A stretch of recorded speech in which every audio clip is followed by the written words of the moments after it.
Justice spokesman for the Australian Greens, and he has been continuously campaigning for Julian's release, as he has for the release of the hostages in Gaza. There are 2 million hostages in Gaza. So we're going to get up and Mr. David Shoebridge to give us a few words. Thank you, David.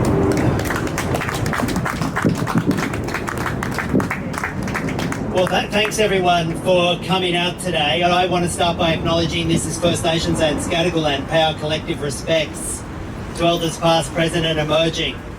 Always was and always will be. Well, I've got to tell you, Albanese is feeling the heat today, isn't he? And so he bloody should be. Because actually the movement to free Julian Assange and bring him home is growing and growing around the world. And if you'd asked me 2 years ago where were we, I would have said, well, we need to rebuild the movement. We need a global movement to support Julian, a truth teller who should not be in jail in a high security prison in the UK with one of Australia's allies, facing extradition to high security permanent jail with another one of Australia's allies in the United States. What country allows two of its closest allies to treat one of its own citizens, a citizen journalist, like that?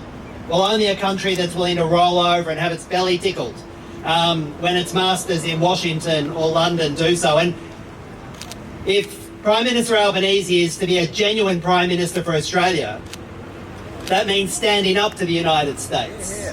That means saying Australia will stand up for its citizens and will not permit a law of the United States to say wherever Australian citizens are anywhere on the planet, that a United States law can reach and pluck them out of their homes if they dare tell the truth about the United States war crimes. How could our Prime Minister not condemn that law and demand the return of Julian? How could he?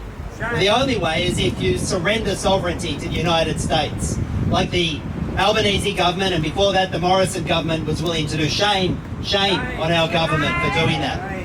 But I said that the movement is growing, and I was very lucky to be on a delegation crowdfunded by Assange supporters, so let me thank you all for that, with an eclectic group of Australian MPs and senators that went to Washington, from Barnaby Joyce on one side to my colleague Peter Whish-Wilson, Greens Senator for Tasmania, on the other. And we went, the six of us, Labor, Coalition, Greens, Independents, we went to Washington to stir up a hornet's nest. And we went to Washington because we thought the campaign had slowed in Washington, and many members of Congress were not aware of just how real the campaign was.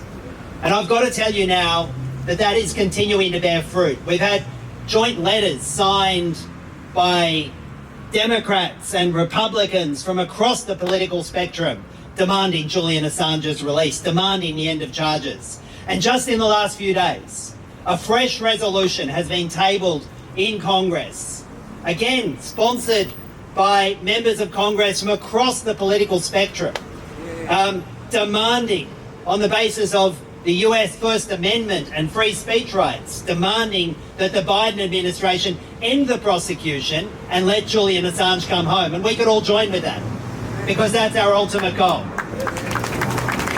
So I'll finish with this, because on a day like this, short speeches are good speeches.